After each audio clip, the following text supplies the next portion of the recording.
ថ្ងៃនេះយើងនឹងបន្តមេរៀនរបស់យើងទៀតគឺចំណុចទី3និយាយអំពីការគណនាដោយប្រើចំនួនម៉ូលនៅក្នុងចំណុចនេះយើងនឹងអនុវត្តក្នុងការគណនាលំហាត់ដោយប្រើចំនួនម៉ូលកុំឲ្យខាត់ពេលវេលាយូរទៅមើលលំហាត់របស់យើងទាំងអស់គ្នាឧទាហរណ៍តើមានប៉ុន្មានម៉ូលេគុលនៅក្នុង88ក្រាមនៃឧស្ម័នកាបូនឌីអុកស៊ីតនិង64ក្រាមអុកស៊ីសែនក្នុងលំហាត់នេះគឺយើងត្រូវរកម៉ូចំនួន2ទី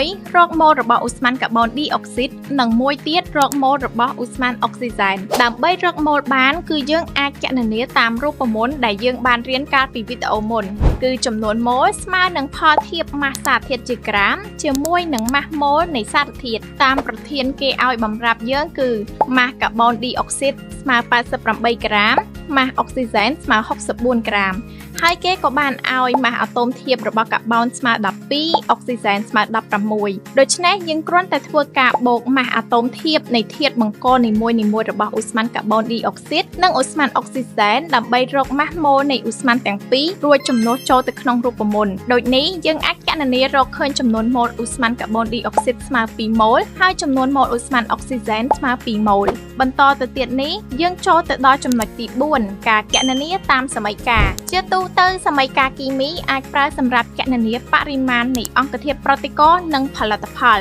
សមីការគីមីប្រាប់យើងឲ្យដឹងអំពី1សារធាតុដែលចូលរួមប្រតិកម្មជាមួយគ្នាប្រតិករ2សារធាតុដែលកកើតពីប្រតិកម្មគឺផលិតផលចំណាំម៉ាស់អង្គធាតុប្រតិករសរុបតែងតែស្មើនឹងម៉ាស់ផលិតផលសរុបជានិច្ចហើយតាមរយៈសមាមាត្រនៃអង្គធាតុប្រតិករនិងផលិតផលនេះយើងអាចគណនារកម៉ាស់ដទៃទៀតចូលទៅចំណុចថ្មីមួយទៀតគឺចំណុចទី5ម៉ូលនិងសមីការគណនាក្នុងគីមីជាការសិក្សាពីបរិមាណនៃសារធាតុគីមីដែលចូលផ្សំនិងបម្រែបម្រួលបរិមាណដែលកើតមានក្នុងប្រតិកម្មគីមីចំណេះដឹងនេះគឺសំខាន់ណាស់សម្រាប់ព្យាករណ៍ពីទិន្នផលនៃផលិតផលដែលកកើតឧទាហរណ៍គណនាបរិមាណចាំបាច់នៃឥន្ធនៈអ៊ីដ្រូសែនសម្រាប់ការហោះហើររបស់កាំជ្រួចបានអ៊ីដ្រូសែនឆេះជាមួយអុកស៊ីសែនបង្កើតបានជាទឹកដូច្នេះតាមរយៈសមីការតុល្យការបានបង្ហាញឲ្យយើងដឹងពីចំនួនម៉ូលចាំបាច់ក្នុងប្រតិកម្មនេះតាមសមីការពីម៉ូលេគុលអ៊ីដ្រូសែនមានប្រតិកម្មជាមួយ1ម៉ូលេគុលអុកស៊ីសែន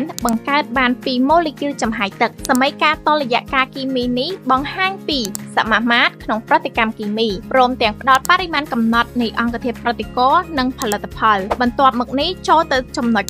5.1 គណនាម៉ាស់ផលិតផលកកើតពីបរិមាណអង្គធាតុប្រតិករកំណត់ឧទាហរណ៍តើគេទទួលបានទឹកប៉ុន្មានបើគេឲ្យ10ក្រាមអ៊ីដ្រូសែនឆេះសពនៅក្នុងខ្យល់ដើម្បីអាចគណនាបានជំហានដំបូងបងប្អូនត្រូវសរសេរសមីការគីមីនៃប្រតិកម្មនេះឲ្យចេញសិនហើយដើម្បីយើងអាចរកម៉ាស់របស់ទឹកបានគឺយើងត្រូវប្រើរូបមន្តចំនួនម៉ូលស្មើនឹងផលធៀបម៉ាស់សារធាតុជាក្រាមជាមួយនឹងម៉ាស់ម៉ូលសារធាតុតាមរយៈរូបមន្តនេះបងប្អូនអាចទាញរកម៉ាស់របស់ទឹកបានគឺស្មើនឹងម៉ូលរបស់ទឹកគុណឲ្យម៉ាស់ម៉ូលរបស់ទឹកដោយម៉ាស់ម៉ូលរបស់ទឹកបងប្អូនអាចរកបានដោយធ្វើការបូកម៉ាស់អាតូមធៀបនៃធាតុបង្ករបស់ទឹកបានគឺស្មើនឹង18ក្រាមក្នុង1ម៉ូលប៉ុន្តែអ្វីជាបញ្ហានោះគឺប្រធានមិនបានប្រាប់ពីម៉ូលរបស់ទឹកនោះទេគឺឲ្យតែម៉ាស់អ៊ីដ្រូសែនតែប៉ុណ្ណោះប៉ុន្តែតាមមេរៀនដែលយើងបានរៀនពីខាងលើយើងអាចគណនារកម៉ាស់ឬរកម៉ូលដទៃទៀតបានក្នុងប្រតិកម្មគីមីគឺតាមរយៈសមាមាត្រនៃអង្គធាតុប្រតិករនិងផលិតផល